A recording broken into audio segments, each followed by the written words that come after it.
you do not understand white supremacy, what it is, and how it works, everything else that you do understand will confuse you. In all of these 9 areas of activity, economics, education, entertainment, labor, law, politics, religion, sex, and war. Anywhere on the planet, minute by minute, day by day, all of the time, all of the time, all of the time. Good morning and welcome to the Counter Racist Code Show for the 28th of September, 2021. My name is Mr. Bobby and I am the co-host of the Counter Racist Code Show with Mr. Neely Fuller, Jr. Thank you for listening. Thank you for tuning in. And to get in contact with the show, simply dial 516-453-9921 and press the number 1 button. If you would like a comment or VGQ, please make it short. You can also Gmail me at the numero 7, Mr. Bobby, BOBBY, @gmail.com. Chances are it will not be read today, but it will go into a rotation also. You can do that. And the chat room is available. And the last 2 weeks there have been some outstanding conversations in the chat room, and occasionally I will read the chats occasionally. Okay. Let's go right here. Let me start off by saying good morning, Mr. Fuller, and how are you? Good morning. I'm still learning. Great. Let's go right here. This is a VGQ from David Johnson. Said this, Mr. Fuller, you're doing God's work. Keep going. I'm from the Southeast Ward 8. I come from drugs, poverty, and destruction. At 36, I can attest that self-improvement, self-control, love, understanding, discipline, a combination of Black history, Bible, and the code have been effective. Don't stop, Mr. Fuller. Justice, guaranteed no mistreatment, and people who need the most help get constructive outcomes in all areas of people activity. I love this show. Keep up the good work, Mr. Fuller. All righty, that's David. Let's see. I have one from overseas. Mr. Fuller, after listening to last week's show, I would just like to say I think your book is fabulous. Every time I opened it, I find gems and pearls in it. In my top 3 and it's in my top 3 books of all time. Big respect to you, Mr. Fuller. This is from Paul Assange from the United Kingdom. Okay, got that off the list, and let's see here.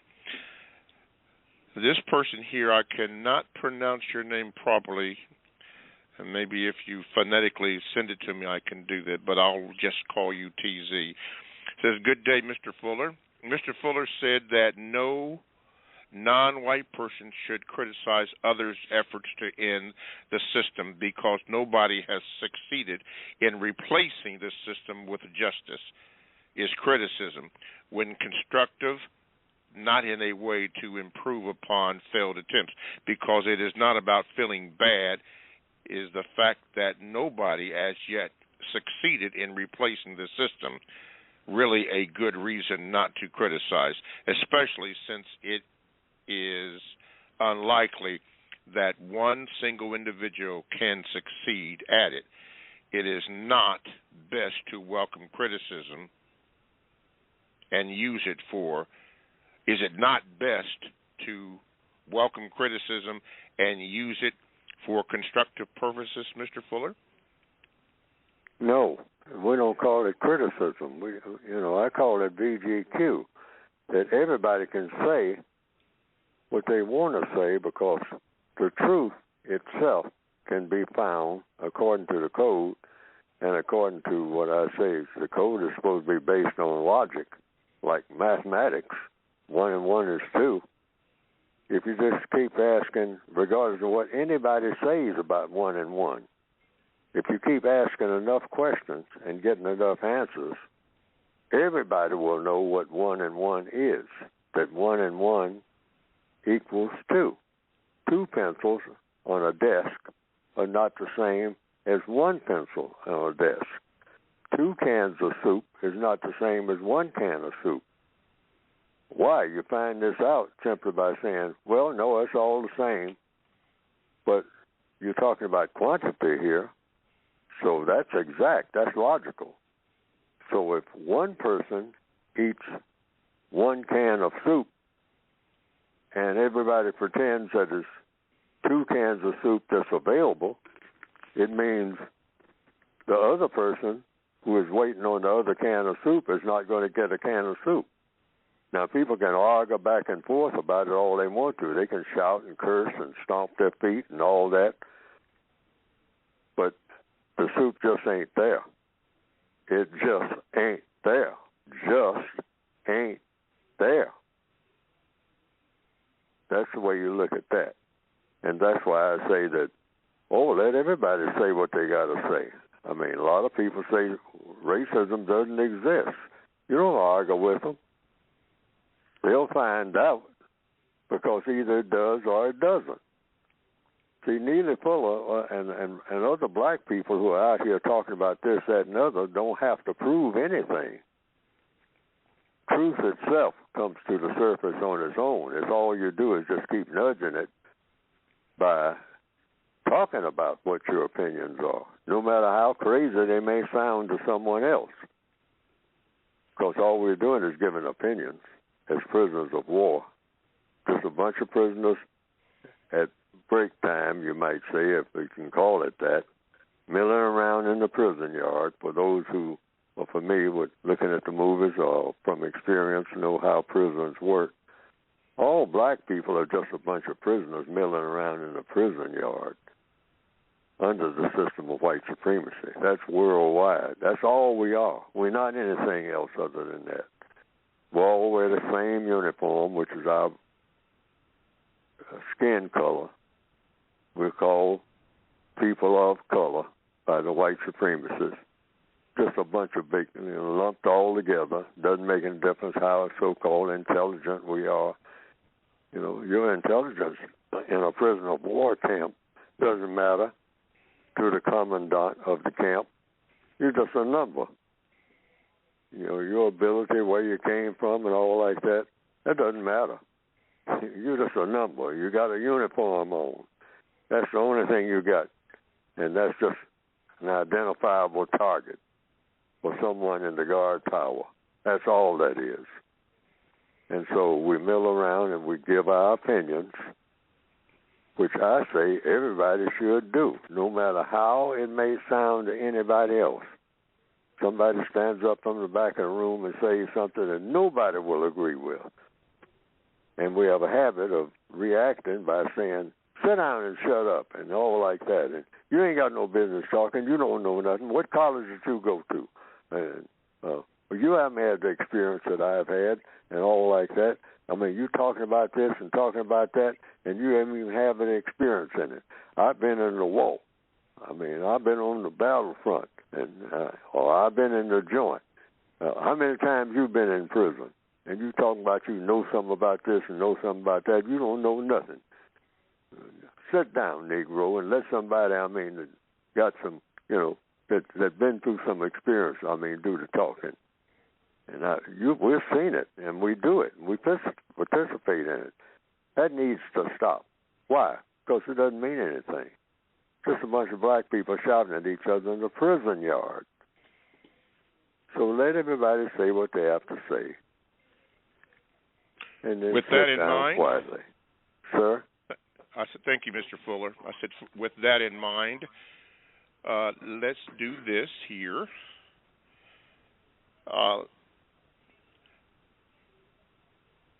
Willie from Charlotte. This is what I'm going to do. I'm going to read this first, and then I'm going to get you. Willie is a caller from last week, so we'll try to get him on. JJ from, let's do this. Mr. Fuller was on the Carl Nelson Show last Thursday. If you missed it, we were told as we were before the program that it is up on our website, producejustice.com, and I believe I was told Radio 1. You can, if you missed it, you can get that in. Listen, I don't know Carl Nelson, and I'm definitely not promoting his show. He says nothing about this show, and he doesn't have to. It's not about that. The only time I say something about that is when Mr. Fuller is on, for those who want to get more or hear more of what Mr. Fuller is talking about. That's the only time. So for those who may have interpreted that I'm pushing Carl Nelson's show, only when Mr. Fuller is on there. That's all. So we can hear, and I can hear more of what Mr. Fuller. So I hope that clears that up. Thank you for those in the chat room. Nawab, who is on the Gmail. Listen, my brother, I'm not going to be able to get to your Gmail today, I do not think, because we're so jammed up. But thank you, and I will get to it as soon as I possibly can. Let's go right here to Willie. Willie from last week. Thank you for calling back in, and you're on. Willie has a VGQ and a question. Quickly, Willie, go ahead. Morning, Mr. Bobby, Mr. Fuller. How are you gentlemen this morning? Still learning. Go ahead, sir. Still learning. Okay. So, look, I had a VGQ from last week, but I'm going to change it up a little bit. There was a woman who called in last week, and she was talking about that she had been listening to Mr. Fuller, and she had become depressed as she got into the history and what had been done to us, and she's pursuing the history. I mean, books like 100 Years of Lynching and so forth, stuff to get you down and get you depressed and that sort of thing. And, you know, I hear that. I've suffered from depression, you know, alcoholism, divorce after 25 years, advanced prostate cancer. About a month and a half, I pretty much just broke down, just almost had given up. And there's a brother, Mr. Fuller, there's a brother here, TXD, DeAndre Green, who you know, who Dr. Wilson called her honorary nephew, and he is my brother of 43 years, and he got me to listening to your this program. And, you know, after that breakdown about a month and a half ago, things really began to turn around and that sort of thing, not just because of listening to the program, but something happened, something shifted. And I began to focus on, so to that sister and others like us who are struggling, I began to focus on people who talk about, as we become aware of this system pressing down on us, we can attribute that. I think what happens is we then now attribute that and know where that's coming from. And to be forewarned is to be forearmed, I think. And lastly, the book I found that helps with that on a personal level is a book called My Grandmother's Hand. And this is by a brother who deals with healing the trauma of white supremacy and is a healer. And so I've sought out people like that, and it has been quite beneficial. Now my question from last week was, Ms. Fuller, you advocate a great deal of being talking about logic and the importance of logic and cause and effect, and I am 100% in agreement with you. I was wondering, background in computers and so forth, the languages and that sort of thing, I was wondering if you agree that we should be advocating in a wholesale way to teach young people, all of us, some of the computer languages and programming, because you have to be thinking in an extremely logical way. And then it has a side benefit of equipping us with a vocational skill set that allows us to earn a living while we're on this prison yard. I was wondering what you thought about that as an approach to becoming acquainted with structured thinking and logic. Thank you, Willie. Mr. Fuller? Acquainted with structured thinking. Well, in order to get things done, sometimes people who are not very vocal about anything and don't have much of an opinion. I have noticed that there are some people who are extremely quiet, even, around black people, around white people, but they have skills. I noticed that even when I was in the Deep South. There was, several people who could do plumbing and bricklaying. And they were all over the white side of town and the black side of town. Why? Because they could do something that everybody wanted done. White people, who would say that, I don't want a black person around here for anything. I better not see a black person even passing through this neighborhood at any time. And my cousin used to tell me about Tulsa, Oklahoma at that time in the 1940s and some of them in the 1930s. They're just going through a white neighborhood. But then there were some black people who could just walk right through there as long as they had their overalls on, their payday, striped overalls like the vertical stripes, like a prisoner, or they could just recognize the person. They might give him a name, like the N-word, Jim, or, oh, that's who that is. Oh, he's okay. He's okay. Why is he okay? He's going in and out of white houses and all like that. He's a bricklayer. He's a plumber. He's a carpenter. He's somebody that everybody needs. Everybody wants results. Everybody wants results. Birds want results. Bees want results. So somebody who can do something. And a lot of people, sometimes at an early age, find that out. And they don't make any protests or don't get out in the street with signs or anything like that. But they know how to repair things. They know how to build things. Everybody, the word gets around. Oh, if you're talking about so-and-so, oh, yeah, that's that guy that, you talking about fixing, putting in windows and all that. He can do all of that. He's anything dealing with woodwork and whatnot, that's who you want to see.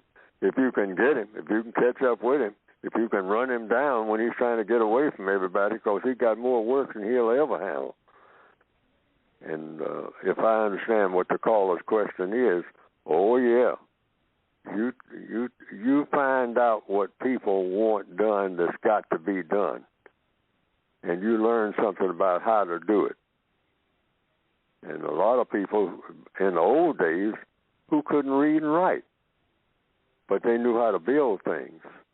I knew people like that. Couldn't read and write. Hadn't been to no school.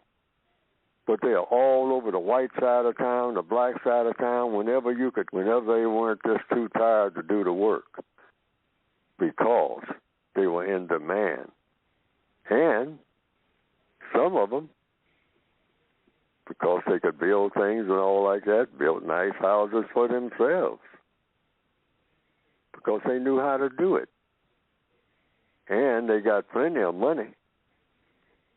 Because the white people, some of them would, white people do a little something extra for them.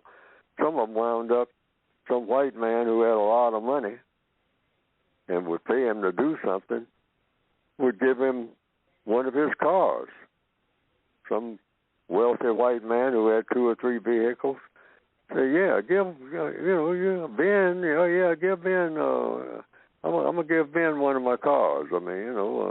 My sons, won't do nothing but tear them up. That's what they did with the last 3. I'm not giving them nothing. And they're falling out with their own families like, some wealthy people do. And so you just give the car to Ben. Ben's around there working in the back, doing some bricklaying. And he says, Ben, you can have, sometimes you can't get around because you said your car broke down and you know bricklaying, but you don't know how to fix your car, and you couldn't get it fixed, so it's just sitting up there. I'll get it fixed for you. I'll give you one of mine, And and they'll do it. But that's Ben. But all the rest of you black people, I don't even want to see you pass through my neighborhood, not even to come and see Ben while he's working. I mean, yes. I got to check you out. And that's the way it was. And to a great degree, it's still that way. People who know how to do things, it's called that narrow group of what you call capitalists. And, people give, that we capitalism, they talk about capitalism. How do you get capital? You invent or you know how to do something that people want or need. That's the first way to get capital. And it's the rarest way. Henry Ford, the Wright brothers with the airplane, Henry Ford with the motor car. People want something or they need it. They'll beat a path to your door. You come out with a new recipe, people will find you. Like I knew a black person, knew of a black person, never met him, but I've seen him, off distance, back in the 1950s, who he was expert at barbecue. He wanted barbecue he put out barbecue, rather, that everybody wanted. Everybody wanted his barbecue. They just couldn't stay away from his barbecue. And he had a little shack made out of Pepsi-Cola signs. Well, I don't want to give any free advertising here, but that's just the truth of the matter. And it was out behind a house. You would have to ask people the directions to get to it because it was behind a house. Just a little shack. Nobody but him in it. And he would open up about 2 o'clock in the afternoon, and there would be cars lined up. White people would send their chauffeurs who would be sitting in their cars asleep, waiting to get some of this person's barbecue. And he would sell it until they all sold out. Nobody would be in there but him. He said, I don't want no help because I don't want nobody fooling with my barbecue.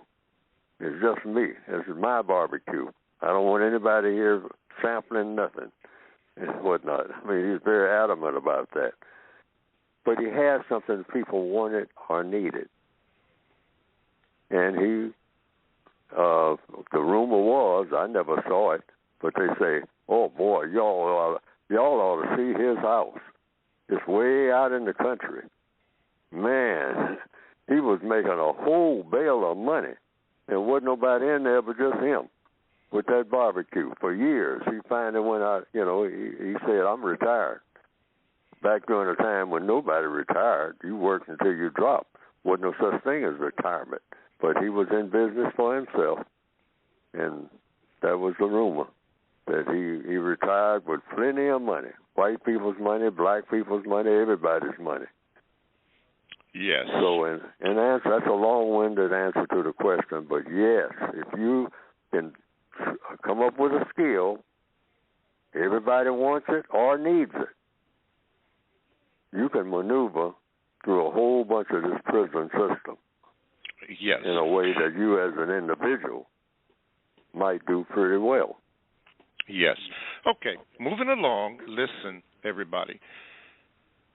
When you do your questions or VGQ, now I'm going to ask you again, please be brief. As you see, we only have 2 hours, and we have people from all over the world that are calling in or listening, writing, chatting. Please, ma'am, please, sir, be brief so that Mr. Fuller can answer the question. As you can see, he takes his time and uses examples to illustrate the point that is to be made. So please, ma'am, as a courtesy to everybody else who is listening, please, ma'am, please, sir, be brief in your VGQ and your question. JJ from the project says this. Please ask Mr. Fuller whether he noticed how the white supremacists like to hide things in plain sight, and in which way in doing so would strengthen their system. Oh, the white supremacists themselves are operating every day in plain sight. and doing things that are absolutely destructive to non-white people. They hand out awards to non-white people for doing things that they know that are going to have a non-constructive effect. See, everything about white supremacy is about if you're involved with non-white people, don't let them have anything, if you can avoid it, that's going to have a constructive result. Always, you're going to give them poison, they'll be aware of that, and so you don't give it to them directly. You sugarcoat it. Sugarcoat the poison. And then give it to them. That's, if you're going to have food, you advertise it as being nutritious. That's going to build them up when really it's going to break them down. And you will advertise it and put it among them,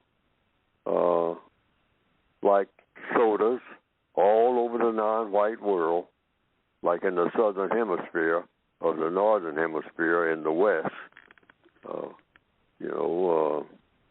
They say, even wrote songs back in the 1940s, drinking rum and I won't name the brand of soda pop, because I might get in trouble doing that in the prison yard, so I don't want to do that.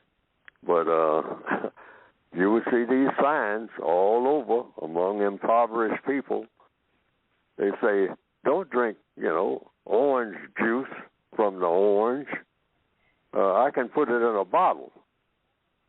And when you look at it, oh boy, it's prettier. It's prettier than the orange. It's prettier than it. And then I'll make it ice cold because it's real hot in this weather where you people are. So I'll bring in air conditioning and make sure that it's ice cold. All right, and that's the first thing. And then the second thing, when you look at that orange soda, it didn't come right off the tree. In fact, it doesn't have any orange in it at all. No part of an orange is in that bottle. But boy, it looks like it's orange because it's really orange. But it's a bunch of chemicals with a whole lot of sugar added that I got you people chopping sugar and all like that. And I take this sugar, mix it with a whole bunch of coloring, paint really. That's all you're doing is just drinking paint and sugar and water, and put it in a bottle and sell it to you real cheap. You think you're getting stronger from orange juice, and your mind and your body is deteriorating. It's eroding your mind and eroding your body. It's taking all the nutrients out of your body. But I make it look good. Put it on a pretty sign, get a famous black person to help advertise it, and show you a beach scene, and you're drinking this orange juice, and boy, I'm helping you people. Don't you like the help that I'm giving you? I'm giving you something you never had before. Aren't you thrilled? That's what I mean by hiding in plain sight. Killing you all the time with a smile. And we're smiling.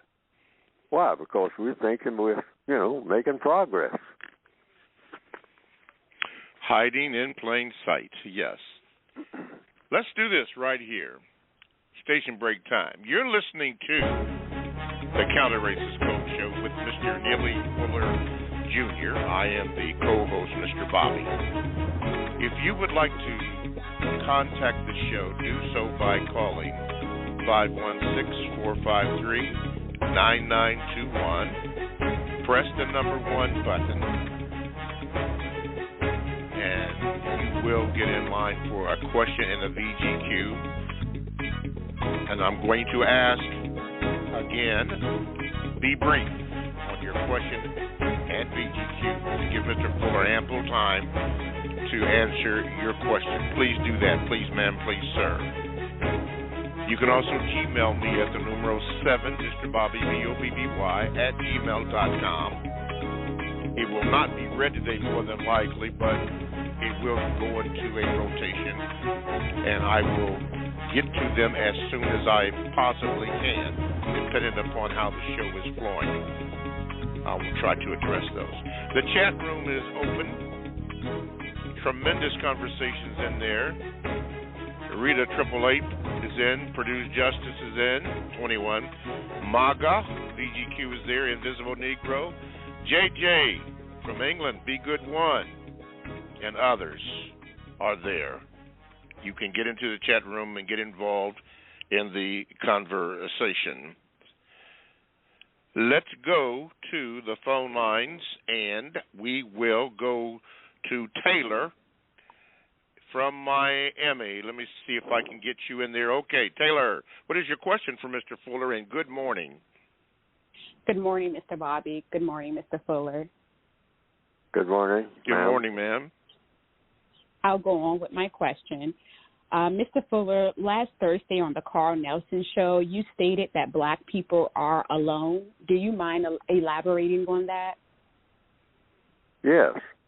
We're alone. We are just individuals. Nobody can come to any black person's rescue in the system of white supremacy other than the creator of that black person, meaning what most people would call God, Allah, the Creator, the Great Spirit, etc., etc., etc., Jehovah, called by different names.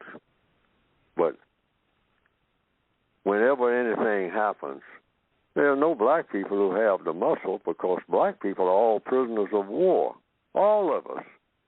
There are no mysterious black people anywhere, and black people make the huge mistake of thinking that there's some black person who has the muscle to get in the white supremacist's face and say, this is something you ain't going to do.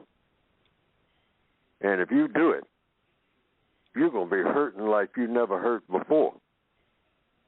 Now, in the system of white supremacy worldwide, there isn't a group of black people or a single black person, any black person, who can stop the white supremacists from doing whatever they want to do. But particularly a lot of young black people think that somewhere there's somebody who is black that can get in the white supremacist's face and make the white supremacists back down. There's nobody like that. That's what supreme means. And I get in trouble with a lot of black people on that all the time behind that word supreme. But I'm not deviating from it because the code says either they are or they are not. And I've seen no evidence where they are not. People say that, oh, they ain't supreme. That's just in your mind. That's in that old Negro's mind. People like Neely Fuller. I mean, old back of the bus Negro. What does he know? I mean, the times have changed. They ain't supreme over nothing. They ain't got no power. I mean, people walking around acting like they don't, they got to be scared to do this, scared to do that. No. But see, every black person who has put that to a test so far, unless somebody can point it out to me, every black person has backed down. They use real slick words to do it and slick ways of doing it, but it's still backing down. I mean, they backed down. The white supremacists said, hey, when I say supreme, I'm supreme over you.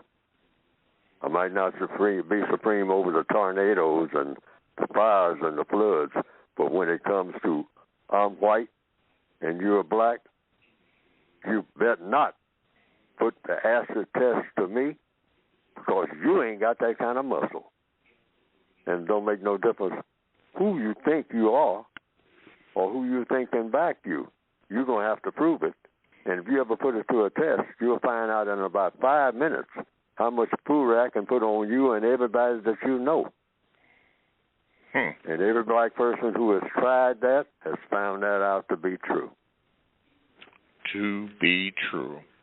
Okay, thank you, Taylor, from Miami. A quick note from the Gmail. JK made this suggestion, something about an egg timer, saying this: get an egg timer and set it on the number of minutes for each call.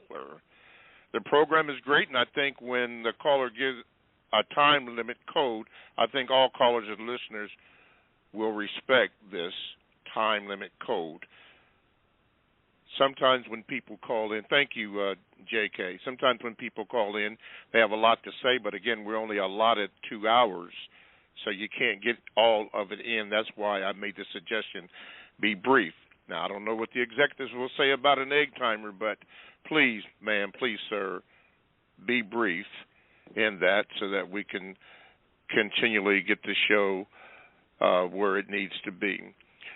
In the eighth area of activity, sex, Stanley Wells wrote this, Mr. Fuller, said, I've been thinking about this for a long and a hard time over the last week since the most recent shows. I did not want to be overly critical about anything regarding the show, but I feel the need to say it. It seems that there are one or two callers to the show that only seem to focus on the eighth area of activity, sex. Yes, Mr. Fuller has said that sex is a very powerful aspect of life. I believe that we all know this. But must we harp on this one area constantly? I believe that there are some people who go through Mr. Fuller's epic tone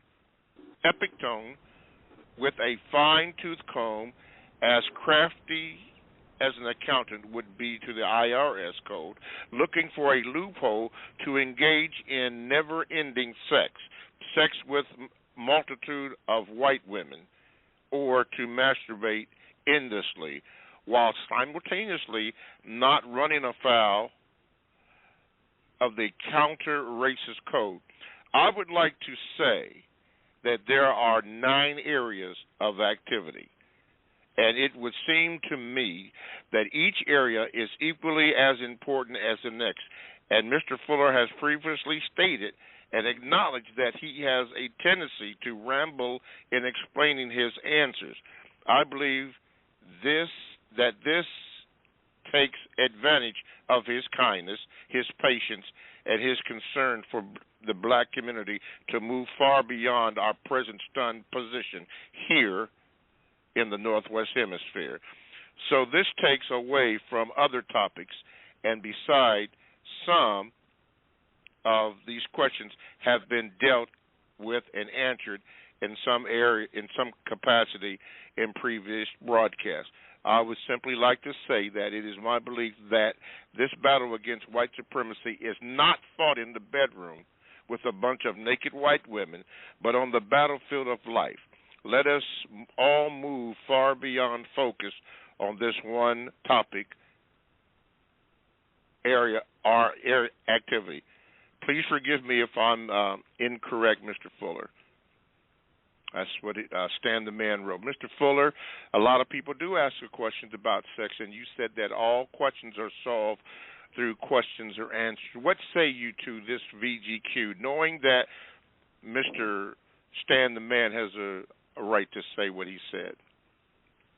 Yes, he has a duty to say what he thinks and be honest about it and be truthful.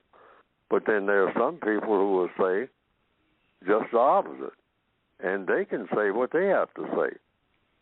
You know, wherever a person's mind is, that's the thing that, you know, is going to dominate what they will do. Everything starts with your mind, where your mind is, what you think is important. So that's why VGQ was invented. Now, what is VGQ, for those who are not familiar with it? That's a term I made up because I saw a necessity for the term. Shouldn't make up a term unless there's a necessity for it. It's called Victims Guaranteed Qualification. And if you're a victim of white supremacy, I came to the conclusion you're guaranteed the qualification. You don't have to ask somebody to qualify you to speak on what you think is important about race, racism, and or counter-racism.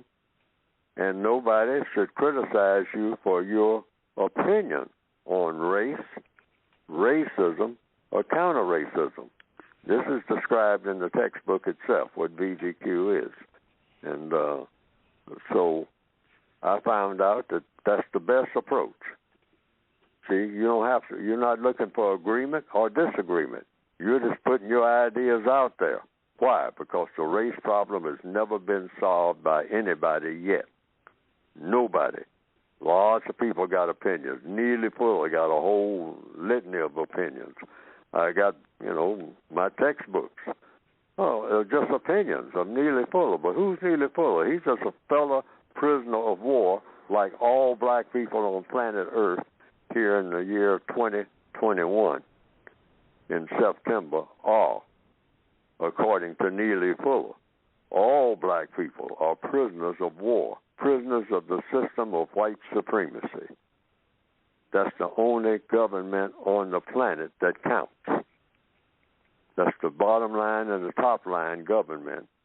If you're a person with color in your skin, the white supremacists dictate to you each and every day what you can and cannot do in each area of activity: economics, education, entertainment, labor, law, politics, religion, sex, and war.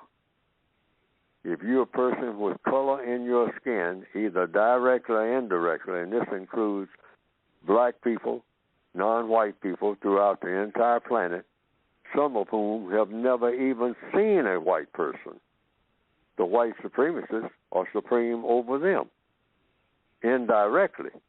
Because you haven't seen a white person doesn't mean that that white person isn't running your business. Because you say, well, hey, I do my own fishing. I do everything around here. I've never even laid eyes on a white person. They say, do you fish in that river? We just ask that question. Say, yeah. Who has command over the direction that river is going to go?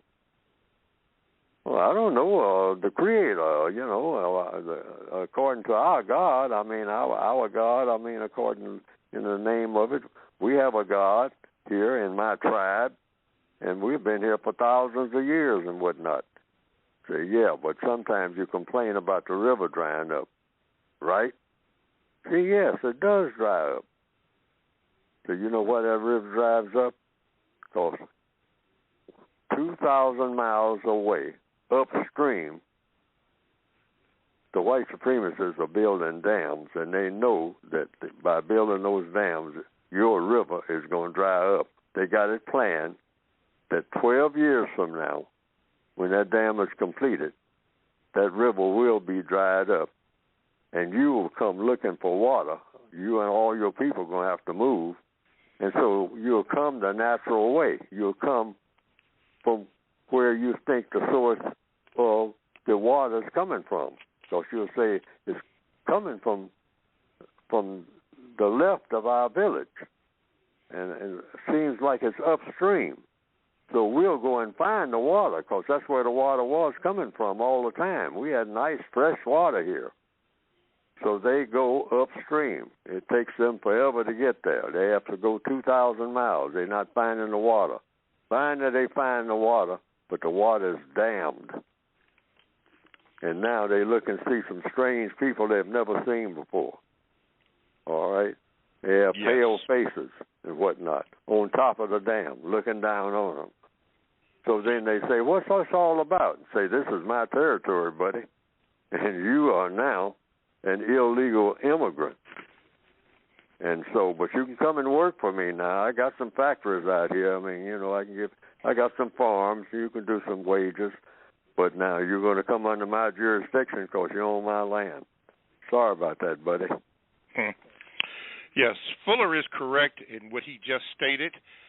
If anybody is familiar with regional planning commissions, I have personal knowledge of how they set and plan things 10, 20, 30, even 50 years ahead. So what he just said is absolutely correct. They do that. And I was shocked when I found out that this is what they do, and where I currently am emanating from, how this was all planned out many years, even before I knew it was there. I found that out. So anyway, Mr. Fuller is correct on that. Let's do this. From the chat room, Be Good One said, Area 9 ought to be first. How can a person do the 8 areas if you don't have the 9th area to enforce/protect it? Example, Black Wall Street seems to have all 8 functioning, and that ended. And then Rita 888 said, the areas are interconnected, I think. Maybe practicing a code in each area is basically Area 9. Let's go to the phone lines. And here she is, Helen B. from New York. Helen B., you got it. Good morning. Hello, I have a question.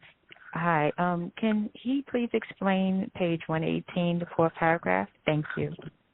Wait a minute, let me get my book here. 118. 118. Yeah. Helen, are you still there? Yes, I am. Okay, now. Greetings, okay. Mr. Bobby and Mr. Fuller. Greetings. What you said 118? What paragraph here or? 4th paragraph. 4th. 1, 2, 3, 4. The 4th paragraph. Always do your best. Starting with that. Yes, sir. Thank you. Okay, Mr. Fuller. 4th paragraph. Yeah, starts with always do your best. Oh, always do your best to explain why you are saying what you are saying that is similar to the same as what you are. I'm having a little trouble seeing here. Okay. Copying from another without saying that this is what you are doing. Always do your best to explain why you're saying what you're saying that is similar or the same as what you are copying from another without saying that that is what you're doing. In other words, basically, if you're saying something and it's what you are saying, make it clear that you're saying this. And don't mix it up with something that somebody else is saying. Like, take, for example, Neely Fuller talking about something that Marcus Garvey said. I should make a distinction between what Neely Fuller is saying that is similar to what Mr. Marcus Garvey was saying, but it's not what Mr. Marcus Garvey was saying. And I make that distinction. I don't blend the two. Like he and I are old buddies and whatnot, and what he's saying is the same as what I'm saying, and and that there is no distinction. You always make a distinction between what you are saying and what somebody else is saying. You don't blend the two, and make because people will get confused, and that's the one thing you don't want about anything that you do. Something that you're saying or doing, you don't want to confuse people ever. The white supremacists are experts at confusing people. Why? Because they found out a long time ago. As long as you can keep people confused in any area of activity, sometimes you can just confuse them in just one area of activity, and it means it's the same as confusing them in all areas of activity, since all areas of activity, logically speaking, are connected. So what happens in economics, if the white supremacists confuse you in economics, that means you're going to be confused in all the other 8 areas of activity: education, entertainment, labor, law, etc. If they confuse you in sex, they'll confuse you in all the other areas of activity. It'll be real easy to do that because they got you confused about what sexuality is all about. So your mind is going to be tangled in everything, in economics, in education. You'll be what you call maybe brilliant in one area of activity, but because all areas of activity are interconnected, if you're weak in any area of activity, the white supremacists know how to exploit that weakness. So that's why you don't want to do anything that lends to confusion, that gets away from logic.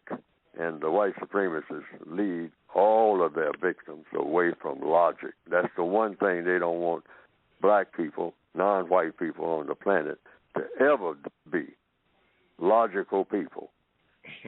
I mean, yes. They'll pay us heavily to be non-logical, to not connect cause and effect for the long run.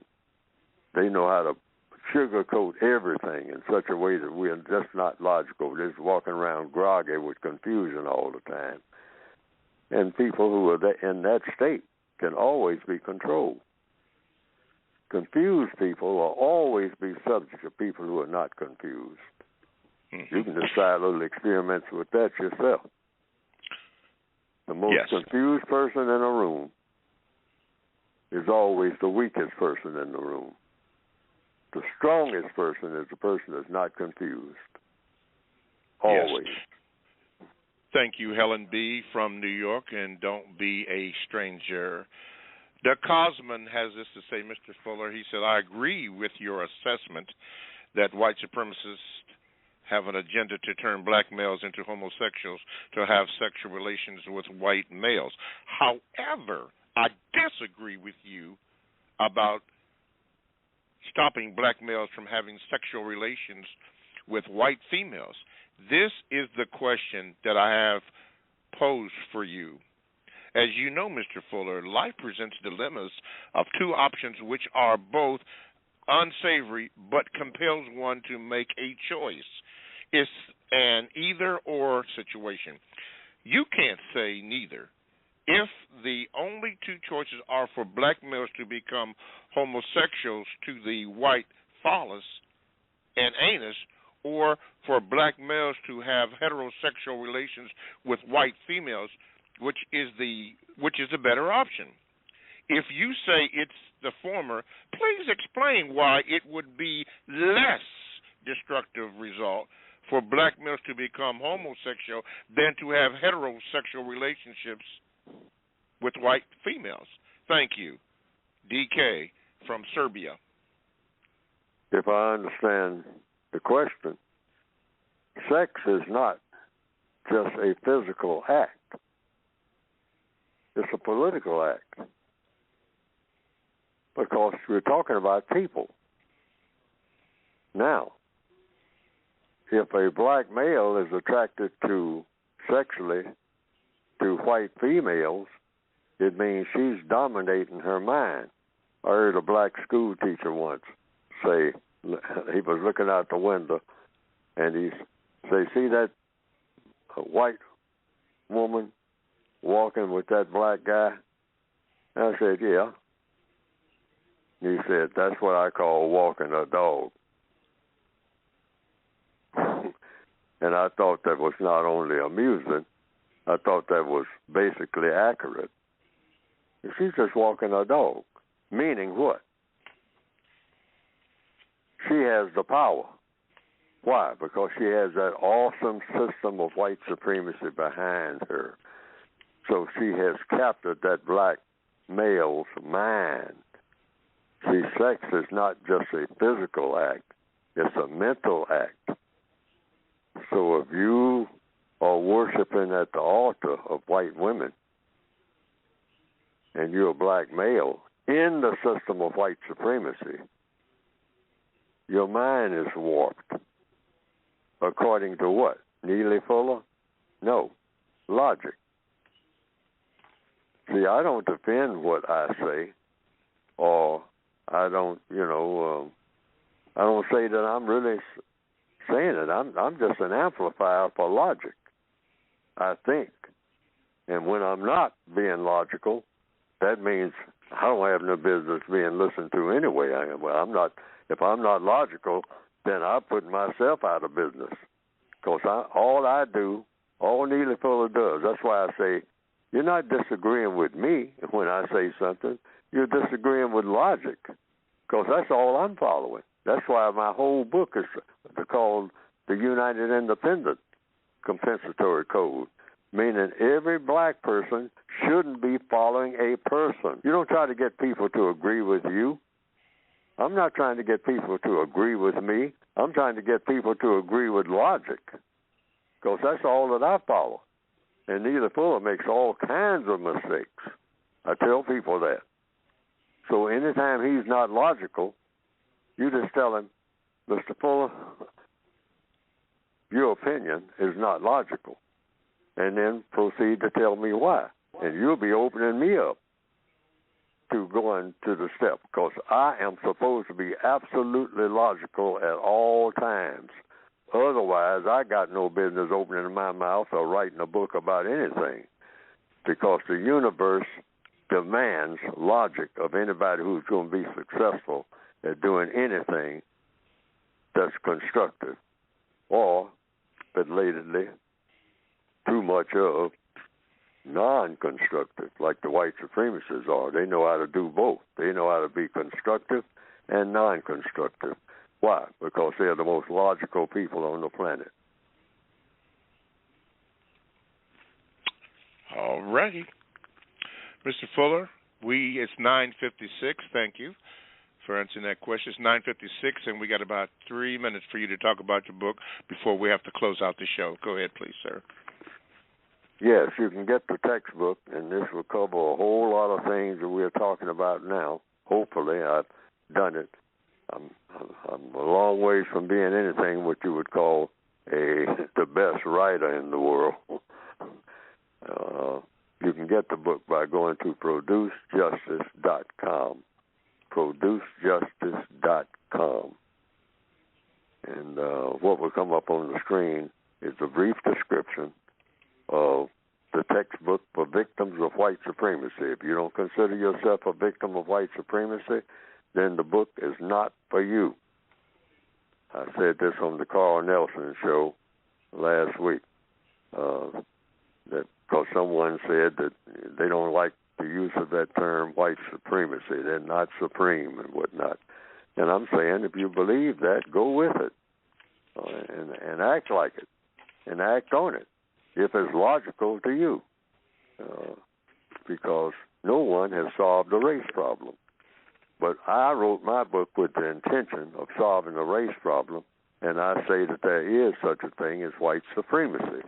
So I want to make it clear for anybody who wants to debate it with me or anything like that. I don't have debates. I just simply say, I have found out that the white supremacists tell all non-white people what to do, and apparently they better do it because they always do it. And they don't rebel against it and make it stick. There are some people who appear to be rebelling and making it stick, but it's just because the white supremacists didn't want to be bothered any further. They say, well, yeah, they fought some people, and them people fought back, and them white supremacists got out of there. But the white supremacists can come right back if they want to, 5 minutes later, and blow them all away. And that's been proven over and over again when they want to do it. But sometimes they just say, okay, well, they ain't worth fooling with no way. I got other things to do. So I just put them on the back burner. Got to leave it there, Mr. Fuller. Got to close out the first hour. All right. Thank you for listening, all the callers,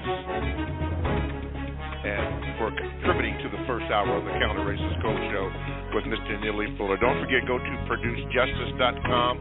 That's producejustice.com. One more time, producejustice.com for all the books. Thank you for listening, and stay tuned for the second hour of the Counter-Racist Code Show with Mr. Neely Fuller Jr. By the way, this show is also reproduced at producejustice.com, and you can hear it in its entirety, all 2 hours. Again, thank you for listening. All righty. Welcome back to the second hour of the Counter-Racist Code Show with Mr. Neely Fuller Jr. I am your co-host, Mr. Bobby. To get in contact with the show, simply dial 516-453 9921. Press the number 1 button. If you have a question or a VGQ, please make it brief. I do not have an egg timer to time your questions, as someone suggested, but please be brief so that Mr. Fuller can answer your questions. All materials can be gotten at producejustice.com. You will hear that throughout the show because Mr. Fuller would like to make sure that we have a constructive result. CR, constructive result. You can also Gmail me at the numeral 7, Mr. Bobby, BOBBY, at gmail.com, and probably will not be read today, but you never know.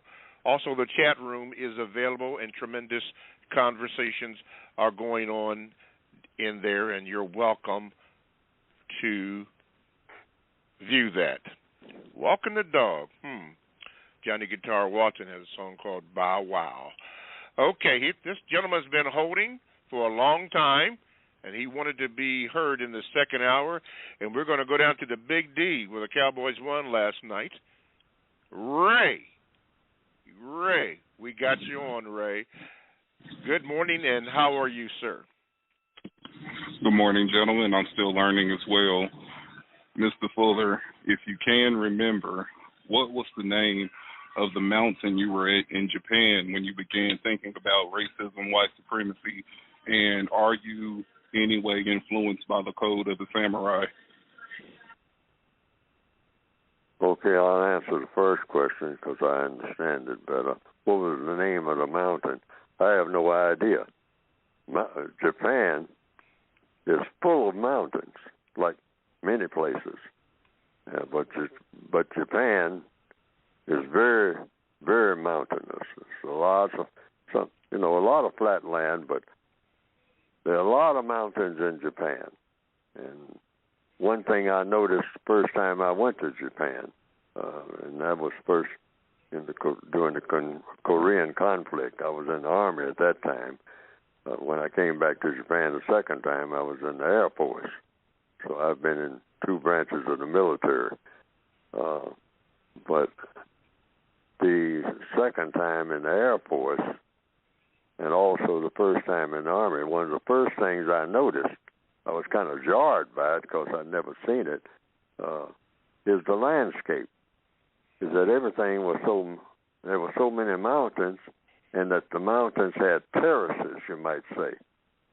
And I wanted to know immediately, why is the mountain shaped like that? They got these, and it's man-made thing, made by people, rather. And they said, oh, those are rice paddies. They grow a lot of rice in Japan, but they don't have the flat land to do it and harness the water.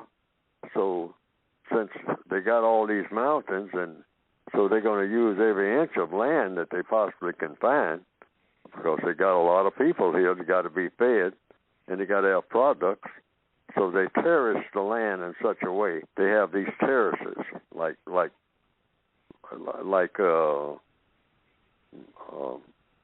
do you call it? Balconies, you might say, all the way around the mountain. And so that's where you grow your rice. You harness the water so the water doesn't get away, doesn't roll off the mountain, which water will do. It'll go right down the mountain if you don't find some way to put barricades around it. So that's the thing that I noticed. So I was just on top of one of the mountains that didn't have terraces. And it was way up above the clouds, but I never knew the name of the mountain. The most famous mountain, one of the first things I saw in Japan, was Mount Fuji. And you can see that. I saw it first time I saw it was from a rail car on my way to Tokyo. So I never knew the name of the mountain that I was on because it was a radar site. But I was way up, and it was dead quiet. And I could look out the window of that radar site where I was in the supply room, which is where I was, and look down at the clouds. I was up so high. It took us hours to get up there, going round and round the mountain. That's the way the road had to go. in a spiral. They get up the mountain by truck, and it was dangerous. The roads, were they weren't very wide, and you got higher and higher. You have to really know how to be an excellent truck driver to get up there and get down to flat land safely. Okay. Now, the second question I didn't get. Yeah, let me see if I can get him in here. Wait a minute, there you go. Ray, what was that second question you asked? Something about a samurai? Yes, sir, Mr. Fuller. Are you familiar with or were you ever influenced by the code of the samurai? Oh, I've heard of the samurai code, but I've never known exactly what it is, except the people pledged themselves to that code. And the one thing the soldiers said about it, from what I read about it and heard about it, they say, "Oh, you latch on to a Japanese unit who believe in the code of Bushido." That's what I think the name of it was, if I remember correctly. They say, "You talking about you don't want to hit that beach. You talking about fanatical. They don't care how many people get killed. They don't care if they ain't got no commander. They go according to the code of Bushido. And you get run into a Japanese unit that's wedded to that code, and most of them are, man, you're going to have a fight on your hand like you wouldn't believe. It's unbelievable. You can shoot them guys 3 and 4 times, and they just keep coming because they believe in that code. They believe that you do your duty. You do your duty not to the people around you or, thinking about your family or thinking about, that anything except that code. Hey, well, everybody's dropping dead around you. Are you going to keep going? Yeah. I keep going because the code says that I keep going. And I'll come right at you with a bayonet or with a knife and fork if necessary, because I've run out of everything else. I don't have any ammunition and whatnot, and I'm steady coming. And you got those M1 rifles and carbines and whatnot, and everybody's opening fire on me, and I drop and fall, and I'm bloody as a rag. I get up with and there's no parts of my body left. But I'm going to try to get to you with this knife that I have and stab you, one of you, if I don't get nobody else. Why? Because the code requires me to do that. If my plane runs out of bombs and ammunition and I'm running out of gas, I'm coming right down on your deck with this airplane. They say, yeah, but you're going to definitely get killed. Hey, don't talk to me about nothing else. I'm here to get rid of you, period, one way or another. And I'm not stopping until I can't do it anymore. Go ahead and shoot everything that you got. I have no fear because the code says that I'm not supposed to fear you, period. And when people are wedded to a code, they are tenacious. Black people need a code.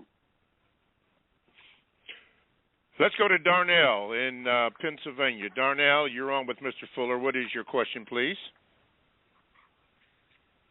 Mr. Bobby, I have a VGQ and a question, if that's all right. It's got to be real quick. Go ahead. Mr. Fuller, I noticed my VGQ is, I notice I get distracted a lot, and I get distracted by the victims of the system white supremacy. So my question is, why is it important, according to the code, to stay focused on, I guess, the puppet masters, the victimizers, the perpetrators of this system? Why is it important to focus on them instead of the victims? Why is it important to focus on? Yeah. On the white supremacists? Yeah, Barzini. The person behind the curtain, the wizard. You know, the person pulling all the strings. Well, you have to know what you're up against in order to be up against it. That's important. That's all. That's just logic. Like I say, always just follow logic. Cause and effect. What is it we're supposed to be doing? We're supposed to be trying to replace the system of white supremacy with the system of justice. Now, why replace the system of white supremacy with a system of justice? Because justice is something that's supposed to prevail all over the world. Otherwise, there's no point in getting rid of white supremacy. If we're going to have another form of non-justice, we've had non-justice before there was white supremacy, logically speaking. White supremacy is just another form of injustice, but it's the most powerful form. So that's why you focus on the most powerful form of non-justice, so that you can work on, for the first time in recorded history, producing a thing called justice, because justice has never existed in recorded history. As far back as you can read of any book that I've ever heard about, there never was a time when people acted in such a way that no one mistreated anyone, and everybody that needed constructive help got it. Even in the times of what we call the Bible and all like that, there was all kinds of strife. There was killing going on. People were being mistreated, and people who needed help couldn't get help. And I've heard Christian ministers say that there was a person called Jesus, and nobody wanted to help him, even when he was being forced to carry 2 pieces of big wood and drag it around, and then they hanged him on it. That's pretty rough, you know.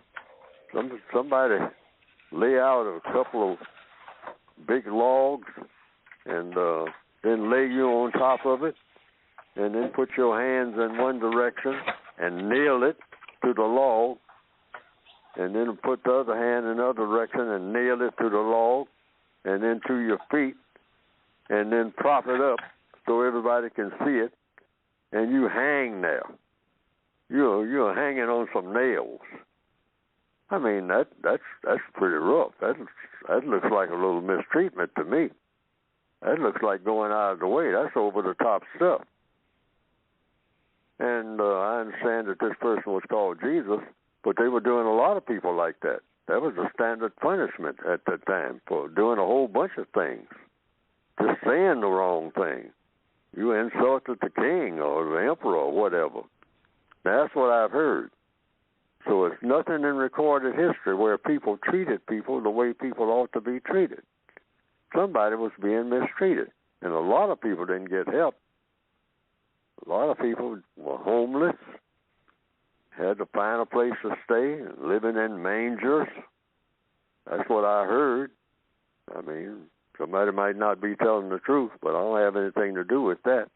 But I never heard of a time when somebody wasn't mistreating somebody. And people who needed help were always getting it, constructive help.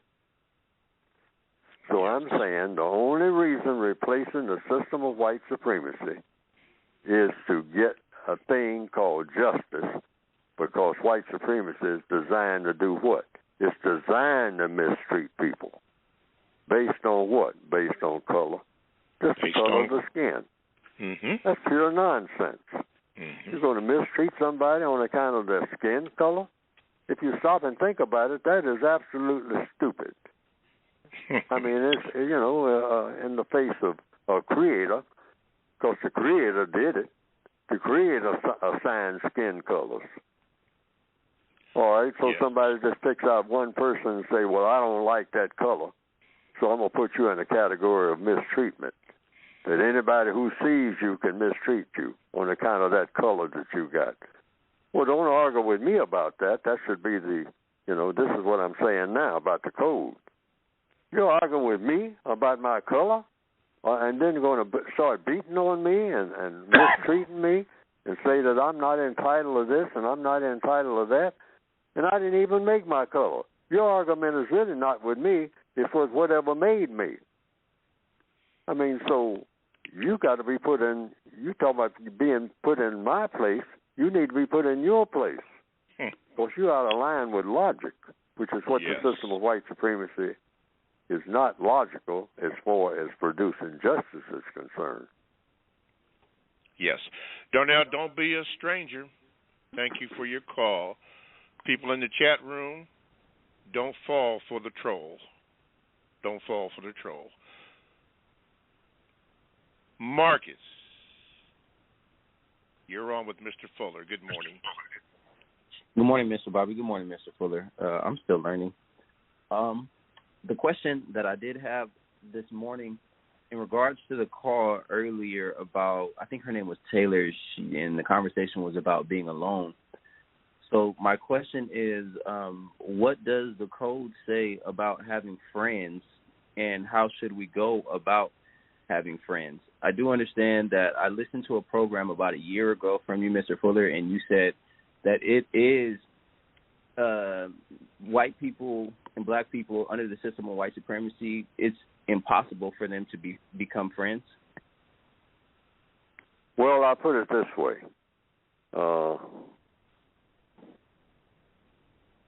You can't have friends in the system of white supremacy. Prisoners of war don't really have friends. They're just fellow prisoners. And I usually use movies as an example, like Andy the Frame. What did he do? He did something I talked about earlier in this program. He found out how to do something that people wanted or needed and that would serve a constructive purpose. And he used his skills. Finally, to even get to work in the warden's office and was able to undo a lot of the things that were going on in the prison that needed to be straightened out his own feeble way while he was there. See, so the code is designed for the individual black person to get used to being alone, because if you're alone with the code, you're really not alone, because you're alone with logic. And if the situation says that people will shun you, which they will, but this has been true all down through history. All people, according to what I have read, who wanted to do something that's outside of the box were shunned. I mean, people drifted away from them, said he's weird, or she's, there's something strange about her. I don't like to be around her. I mean, she's too serious. I mean, and sometimes people will say that and all like that. So you have to be like Andy the Frame was in the movie Shawshank Redemption. That's a fast way to learn something about the United Independent way, because that's how he operated. He didn't expect anything good to come from anybody, including people who were close to him. You always expected some kind of disaster to happen. And a better movie for it, all the way through the movie, is what kind of a boring movie for most people it would be. Not boring to me. I look at it every time it's on TV or something like that, and I have the time to do it. And that's as a reminder. And that's Casablanca, which is my favorite movie for lessons. It's loaded with lessons. It's a corny movie made back in the 1940s. Most people would go to sleep on it in the first 10 minutes nowadays, because it's got a lot of car chases and all like that, and a lot of gunfire. It's just a whole lot of boring talk for the most part.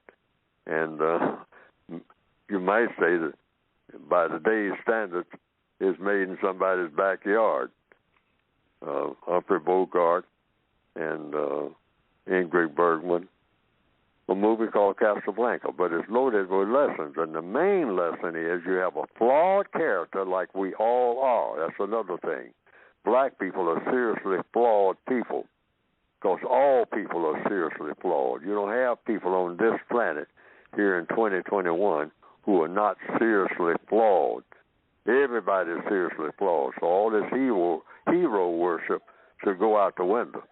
Trying to find somebody who's your hero, we should get rid of that forever. It's you don't look up to anybody.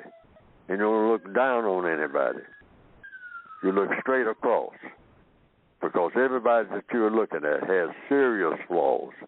They have some excellent points about them, and they have a whole lot of points that shouldn't be there, whether you can see them or not. So that's how everybody should be looked at. I don't care who it is. Stop looking up to people. Stop looking for some type of magic person. They ain't there. They don't exist. Look to the code. Look to the code. Neely Fuller's code? No, the code of logic. Because all that I've tried to do is just find where the logic is and point it out to people. That's all the textbook for victims of white supremacy is about. Follow the code of logic. Neely Fuller's code? No. Neely Fuller is riddled with flaws. Don't become entranced by Neely Fuller. I get email and whatnot saying nothing should happen to me. I'm going to be dead in a few days. Folks, I've been here quite a while. I'm going to be gone. And everybody that you're looking at is going to be gone. You're going to be gone. But what will be here? Logic. Logic came with the universe. Whatever created everybody and the universe itself put a thing called logic. And that thing is supposed to be, you go up against logic, you through booking. I don't care who you are and how much education you're supposed to have or didn't get or whatever. You go against logic in any situation. Fire will burn, water is wet. Now you go around pretending that it isn't. You are on the track to doom, because that's the logic behind that. If you tap into logic, you got it all. And I'm talking about friends now. Your friend is logic. Don't let anybody get you off the logical path, because whomever's doing that, they are headed for doom, and so are you. So you don't attach yourself to any person like Humphrey Bogart in Casablanca. He was a drunkard. He had flaws, but he didn't want to make his situation any worse than it was. So he would deal with people knowing that everybody had flaws, and he tried to drown his flaws and how he felt about things and alcohol and cigarettes, chain smoking and whatnot. But at the same time, he tried to hold himself up enough, hold himself together enough to do something that would make the most sense. And that's the basic theme of the entire movie. A flawed person dealing with flawed people and considering everybody around him would be flawed, which they were. Everybody who surrounded him was seriously flawed, and that this is a seriously flawed world. But he says, I'm going to do the best I can with the situation that I'm in. I'm in a situation that ain't going to never be the way that I want it to be, but I'm going to do the best I can with it. And that is what the entire code is all about. You do the best you can with the little time that you got, and you know you ain't got no friends, and you don't depend on none either. I mean, they'll come and go, depending on the circumstances. And you just keep on keeping on by having a code. Thank you very much. Thank you for your call, Marcus. Let's go to Stan the Man. Stan, we got you in here. We're going to have to take a break in here, Stan, so be brief here. Go ahead with your question. Okay, wait a minute, Stan. Wait a minute. Ooh. How about that? Stan? Okay. Can't get you in here. Okay. Let's try this. Gary from Maryland. Gary, go ahead. Yes, hello. Good morning. My question is, how do we get better politicians that actually want to listen to us? And the second one is, should black people start developing their own space program so we can go into space like the white people do. That's all I have to say. Okay, I want the first question. Is what? Okay. The first question is, how do we get better politicians that actually want to help us? How do we get, wait a minute.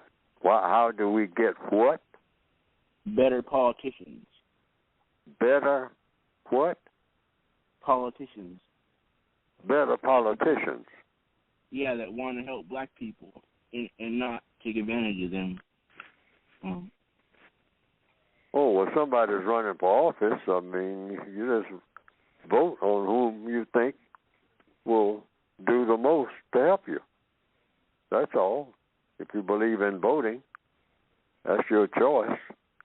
I vote, but I don't vote thinking that I'm going to receive any kind of miracles. I'm in the system of white supremacy. So I'm voting for people like I'm in prison. And if they allow me to vote in prison, they say, well, if you vote for somebody, you might get a little bit of help. You ain't getting out of prison now, but you'll get a little bit of comfort. You might get another mattress in your cell, or you might get a little better food. They'll get rid of the roaches in your cell. So the person that says that, hey, I get rid of the roaches in your cell, Fuller, if you put me on that committee that talks to the warden. And I say, yeah, well, I'm tired of being eaten up by these roaches, so if you can get rid of the roaches, I'll vote for you. I mean, that's just the way it is. I mean, you're in a prison, but don't think that you can vote yourself out of prison. That ain't going to happen. You've got to get rid of the system of white supremacy itself. You got to get rid of the prison system and have a whole other system. But the process of voting might help you to get there. So you do any little thing that you can, just like the character that I just talked about in the movie Casablanca. Just do the little bits that you can. I think the character in the movie, called Rick Blaine, he said to another person who was supposed to be the hero in the movie, he said, we all try, but you succeed. So I'm going to try to help the person who is doing the most to do the little bit that he can, even if I have to make sacrifices, including get rid of the love of my life in order to contribute to a greater cause, because there's something bigger than me and what I want and what I'm going to get. I don't expect much return. And that's the way he looked at it. Now, that might sound like being noble or something like that, but codification is about doing what you think you're put on this earth to do and try to do it the best you can. That's all the code is about. To get what? The most constructive result. That's what. Constructive result. Thank you, Gary, from Maryland, for your call. We're going to take a slight pause for the calls. You're listening to the Counter Racist Code Show with Mr. Neely Fuller Jr. Now, to get in contact with Mr. Fuller in the remaining 30 minutes that we have, you can simply dial 516-453-9921, press the number 1 button, and you might be heard, because there are a lot of people worldwide who are trying to get in.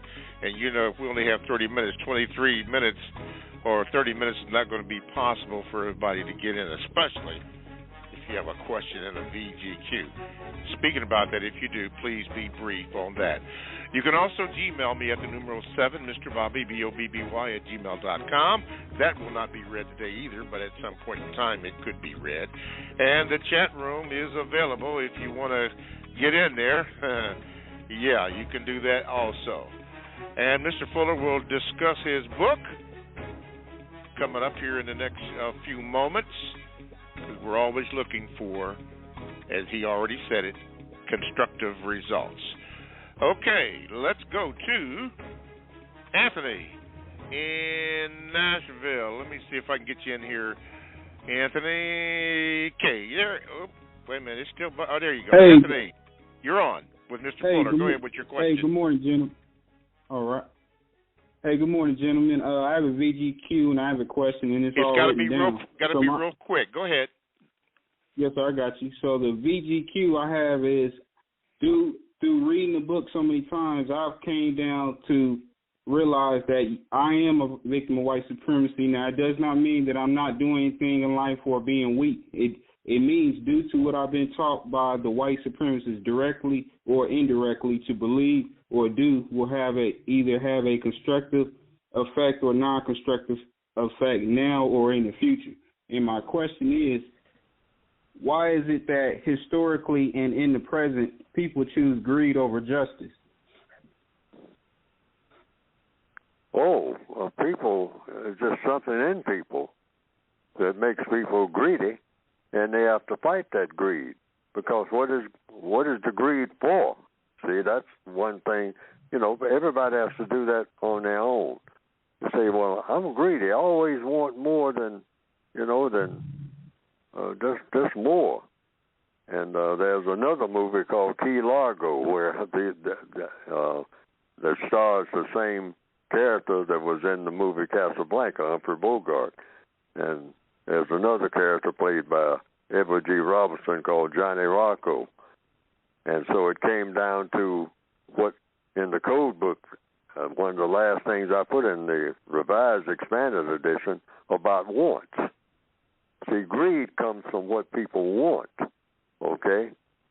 So that's why I say you can go to that four-letter word, want, and that will tell you a whole lot. When you know what a person wants, you can just about figure out what that person will do. That's according to what? Logic. Find out what every person wants, or any person that you happen to meet. Find out what that person really wants. Sometimes people won't tell you what they really want more than anything. They won't tell you. Sometimes they'll tell you what they want because it's something that everybody will accept that everybody wants. But there's sometimes, in many cases, in all too many cases, there's something that a person wants, but they will keep it a secret about what they really want. You ask them what they want, and they will actually lie and say that they want one thing or another thing than something that they really want. But if you find out what a person really wants, you know that person. From that point on, even though you just met that person 10 minutes ago, you know that person now. Once you find out what that person wants, more than they want anything else. Because whatever a person wants, according to what? Logic, whatever a person wants, that person will do whatever it takes to get what he or she wants. So if you can find out some way by talking to a person, sometimes the person won't tell you if they're trying to hide it. Like many people try to hide what they really want. They'll pretend that they want this and they want that and they want this. They'll pretend they want justice. Well, that's not what they really want. They want something else, all right? And it's way away from even the subject of justice. But they'll just say what they want people to hear. See, that's a want. Wanting to say what people will hear, but not telling what you really want when it comes right down to it. And, a person will want the only thing they really want, if they're a drug addict, is drugs. But you don't know that. And they ain't going to tell you that. All right? Find out what a person wants. We're talking about greed now. Because whatever a person wants, they'll do just about anything that they can to do it. I mean, there's almost no limit. There ain't nothing that they won't do to get what they want. Like a fellow was telling me about a lady he knew who was a prostitute, and he was kind of trying to tell her about, her being, people didn't know her to be a prostitute, but she was prostituting herself, okay? And he found it out, and he knew her, and he was trying to tell her about maybe she shouldn't be a prostitute. And she finally got tired of listening to him, and she said, look, I will eat manure to get what I want. Because what she wanted was not to be a prostitute. She wanted to use prostitution to get a whole lot of trinkets that sometimes people are fascinated by. You know, the house, the car, you know, the ability to show off to her friends, fancy clothes. So that's what she really wanted. And so she, you know, with a little bit of whiskey and whatnot, she finally just told him, stop trying to get me away from what I want. I know what I want. But she wouldn't say that right up front, okay? He was feeling sorry for her and all like that. And she was saying, I know what I'm doing. Other people may not know what I'm doing. I have a respectable image and all like that. But I will do anything, including eat manure, to get what I want. Do you want? I want the ability to show off, like a lot of people have that, to show off the things that I have. But I got to, in order to have these things to show off, I got to have these things to show off. So I got to do things that will get me these things. So the point that I'm talking about greed, it's going to be there. But you should be greedy about getting justice. See, it comes down to what you should be greedy about your want. You should want justice more than you want anything. You should want a world that's dominated by justice. That's what apparently the character in the movie, Rick Blaine, and in another movie, Key Largo, that's what he said he wanted, a world in which there's no place for Johnny Rocco, because to him, Johnny Rocco represented an example of evil. And he said, I fought in wars and all like that against evil, but it's still here. But I'm going to do my best while I'm here to get rid of it. Yes. Anthony, don't be a stranger. Thank you for listening. Let's go to Salim from beautiful downtown Pittsburgh. You're on with your VGQ. Go ahead. All right, Grand Rising, Mr. Bobby, Mr. Fuller. Yes, sir. Listen, I do have a VGQ. First of all, I want to thank Mr. Fuller for being an ambassador of logic in written and verbal discourse. This is something that you've generated with your life. So I'm not trying to look at you as some kind of idol. You always let us know that. I'm looking at your life and what it's generated, and I want you to know I appreciate what you're doing in pursuit of justice. Also, I remember the long talks we had back at the Blackburn Center at Howard University, where you and Dr. Welsing were there. And I remember with my young mind being confused about a lot that was being disseminated and shared with us. But the time release capsules just kept being poured into me. So over time, my young mind would develop, my experiences would, come about, and I come to find that what you all were sharing was invaluable. I learned more in those talks than I ever learned in all the years that I had in formalized education at Howard or any other institution. So I want to thank you for what your life has generated, and God bless you. That's my VGQ. Thank you, Salim. Thank you very much. And don't be a stranger. Mr. Fuller, we have about 20 minutes, so what I'm going to do is just give you a few minutes to just speak briefly about your book, and we can answer the rest of the phone calls. Go ahead, Mr. Fuller, about your book. Well, other than this program and others like it that I have been on down through the years, and if anybody can get some of my tapes and whatnot from people, I haven't gotten that organized yet and all like that. All I'm doing is just trying to do what the characters that I was talking about in the movie were doing. Those two movies, Key Largo, Casablanca, Shawshank Redemption. I got to even list the movies that I'm saying that people can learn different lessons. If you look for the lessons, not just the lessons on what I've talked about here on this program, but all kinds of lessons that you can learn from looking at movies that really weren't designed to teach lessons, I don't think. I don't know what the directors and whatnot and the writers had in mind, but the lessons are there. And people might say that it's a heck of a contrast. Neely Fuller made up a list of movies that white people were involved in making, and he say that black people can get lessons from it, and the answer is, logically speaking, yes. I mean, most of the lessons we get from white people.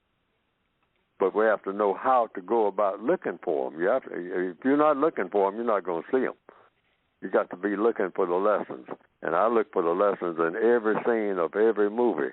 And if I don't see any lessons, and I go back and look, and I look again, I probably am not going to ever look at that movie again because there's no lessons in it. It might be one or two in some. It might be a whole lot of lessons in others. So I try to put down, even on my website, producejustice.com, the movies that I think have the most lessons. There's a lot of them, but then there are some that really stand out that I recommend, and that's Casablanca. I do that on the air. I don't do that on the list. But all of those movies have lessons in them. But the basic lesson that I try to project is the textbook for victims of white supremacy. And I say you start with that. And you don't even have to read the whole book. The book is written in such a way that I say you just pick it up anywhere, any time of day or night, on the job, anywhere else. If you got it in your desk or something, they allow you to have it there without stirring up controversy, because you always want to get constructive results. You don't want to start trouble on the job behind some book that you got in your desk and not get constructive results. So, but you can refer to it at any time, at all times. Because on the job, I had my own book sometimes. I didn't have it on the job, but other people had it. They knew about it. They had asked me about it, and I just tell the truth. Because that's what you go with. You go with the truth, even if it hurts. Even if it hurts. Black people got a thing about if the truth hurts, then that you get rid of that truth. I mean, don't get rid. In other words, get rid of the hurt, but don't get rid of the truth. That's why we take drugs. See, that's we're getting rid of the hurt, but we're not getting rid of what's causing the hurt, which is the system of racism. So, well, I don't want to digress too much, but go to producejustice.com and get the textbook for victims of white supremacy. That's what I recommend you start with. Yes, producejustice.com. Okay, let's go to Justin from the Midwest has a question. Justin, you're on with Mr. Fuller. What is your question? Good morning. I would just like him to elaborate on what you should do when a white supremacist uses the N-word, and I also would like him to elaborate on why we should avoid laughing and joking with white people. Okay, I'll take the first one first because I've already forgotten the second one.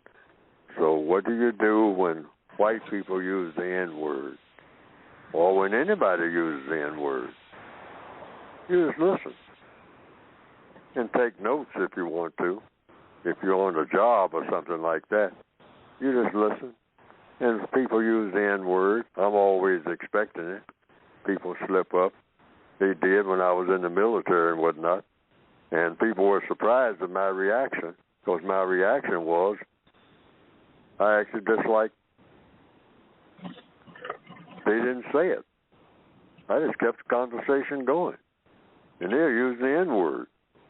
And Neely Fuller would never say anything about it, one way or another, which the white people were themselves traumatized by my reaction, by me not reacting to it. When, it was starting fights in the barracks with other people, I mean, and that type of thing. I never got involved in none of that. Why They didn't you react to it? Yes, black people. Oh yes, that race thing was there. And, But see, I had a code even back in the 1950s about. I decided anybody can say anything to me about anything. They could talk about my mother or anything, and that, like in the movie Malcolm X, you said something about his mother, you got that bottle in your face. He hit that guy in the face with a beer bottle or something, whiskey bottle, and said, "Don't you ever in your life say anything about my mother." That's when Malcolm X, before he became a Muslim, he was called Detroit Around Red. that? Yeah, that was depicted in the movie, in Spike Lee's movie, the Malcolm X. He hit a guy in the face with a beer bottle because the guy said, this mentioned his mother. All right? He said, you don't say anything about my mother. But when I was coming up, that meant a fight, too. Guys will fight about you. Hello, I hear a voice back in the background. Yeah, I'm hearing a voice also. I don't know where that's coming from. Justin, is that you? Anyway, go ahead, Mr. Fuller. Yes. So, answer to the question according to the code, let anybody say anything. When you say let, what do you mean by let anyway? You are going to challenge the person? No, let people say what they have to say. Let people be honest. Whoever that is talking in the background. Yeah, I don't know what's going on with that. But go ahead anyway, Mr. Fuller. Go ahead. Yes, but the code says let people express themselves. Eventually, we're going to have to talk to white people. You got to negotiate. You got to, hey, so if they use the N-word while you're talking to them about civil rights or anything else, just let them keep using it. I mean, let them. You say, well, let them. You're going to let them. You ain't going to challenge it. No. Let the person say what the person wants to say. If you're going to talk to the person or listen to the person, if you don't want to listen to them, just get up and walk out without saying nothing. Or just dismiss yourself. Always be courteous. You always be courteous, regardless of what anybody else is saying or doing. You're not losing anything. See, qualification is about having your own way of doing things. And people be themselves. You want everybody to be themselves. Show me the way that you really are. Pretend that you are one way with me and some other way with somebody else. No, show me the way that you are with everybody. Okay? Around me or anybody else. I want to know who you really are. And if you're the person who uses the N-word around somebody else, use it around me. I got no problem with that. As long as I see you for what you are, that's what I really want. Why? Because it's logical. That's proven to help me more than anything.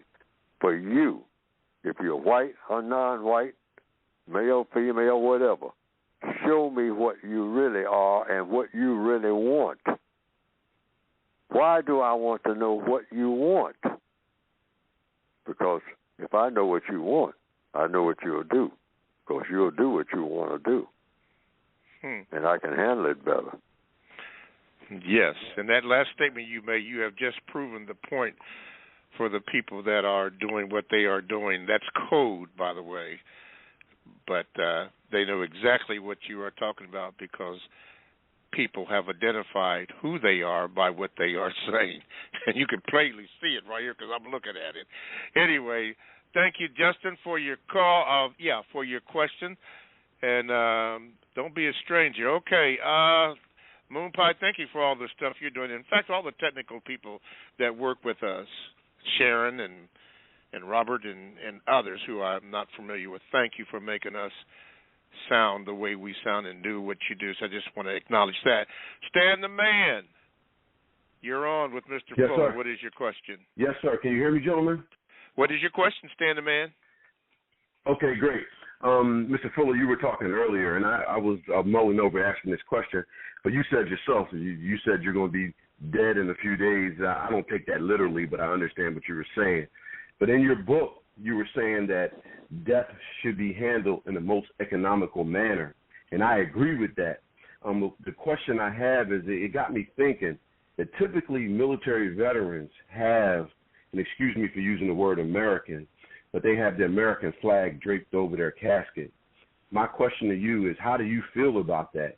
And then when your time comes, because you were a military veteran, do you plan on the American flag being draped over your casket? And I'd like to stay on the line for the answer. All righty, thank you. I think, logically speaking, all of those ceremonies shouldn't even exist, every last one of them. Military ceremonies, a person dies from a bullet or a bomb or get burned in a tank, and you put them in a box, and one of the last things that happens at that ceremony before the horn plays is there's rifle fire over the box that you're in. That rifle fire is what got you killed, most likely. People firing rifles and people strutting around, glorifying all of this. You're glorifying death. Is the glorification of death logical? The answer, logically speaking, is no. You don't glorify death in any manner. Flags, rifles, parades, people dressing up. You're glorifying death. You don't glorify death. You accept death because death is death. Leaves fall off the trees. That's death. Everything dies. Rocks die eventually. Dirt, I guess, dies eventually. Things that are already dead become deader, if that's possible. Okay. But glorifying it, you don't glorify it. You just accept it because it's logical that everything that's moving will get to the place where it doesn't move. They say that stars die. They'll be here trillions of years, and then just out of nowhere, just take off across the sky and burn up and turn into something else. They say that happens. I've seen what they call shooting stars, and, you know, back in the days when there wasn't a whole lot of pollution, I could look up on a summer night and see something going across the sky, and they say that's a meteor or that's a dying star. Yeah, I don't know if they... Yes, sir, it would just flame out.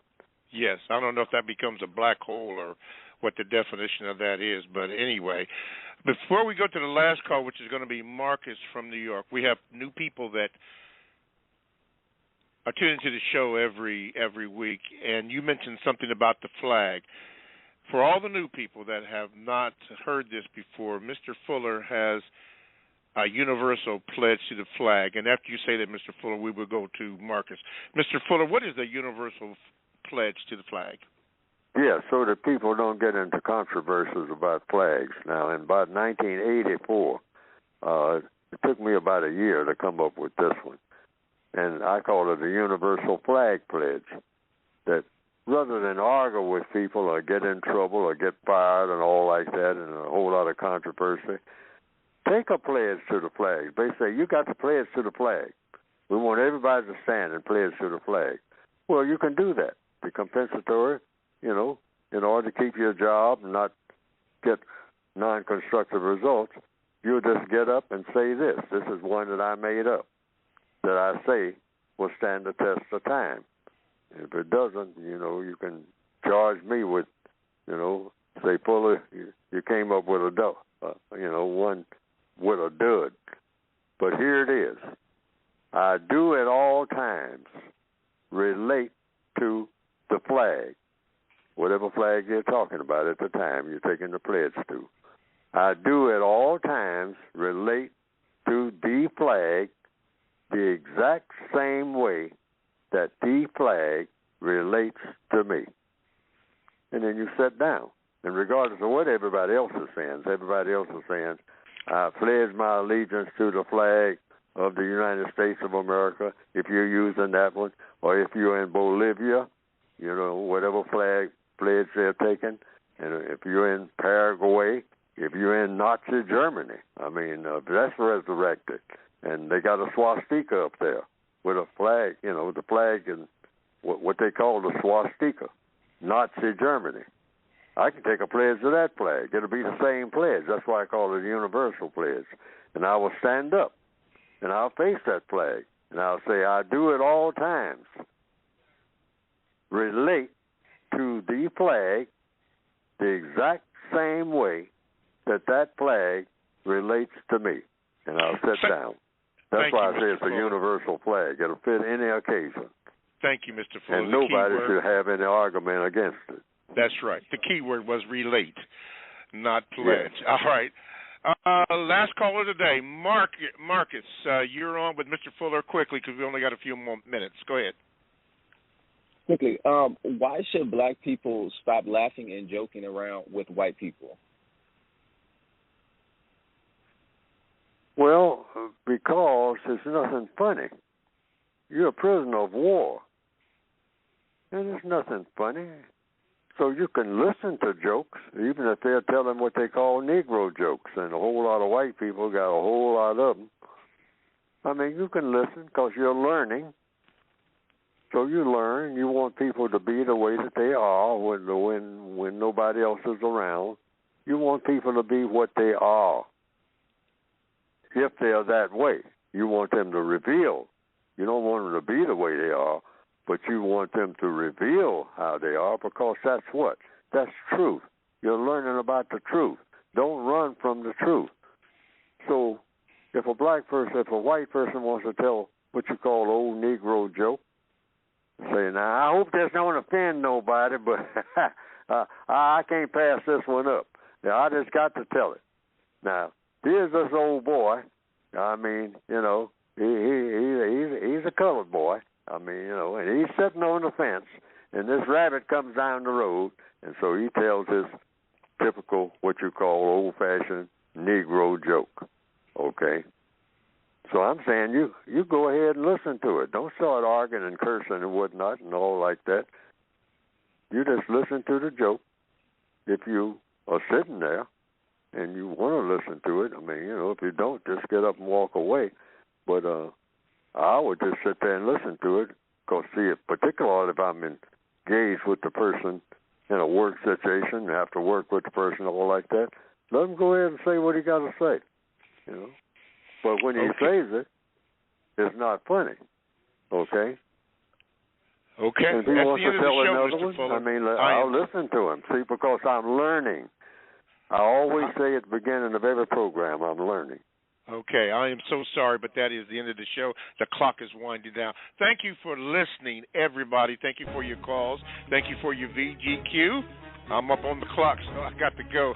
Sorry to have to cut you off, Mr. Fuller, but thank you, That's Mr. okay. Fuller, for your wisdom and everything that you've done. We hope to see you next week, and God bless all of you. Thank you very much. From Mr. Fuller and myself, still learning constructive results on the Counter Racist Code Show with Mr. Neely Fuller Jr. ProduceJustice.com.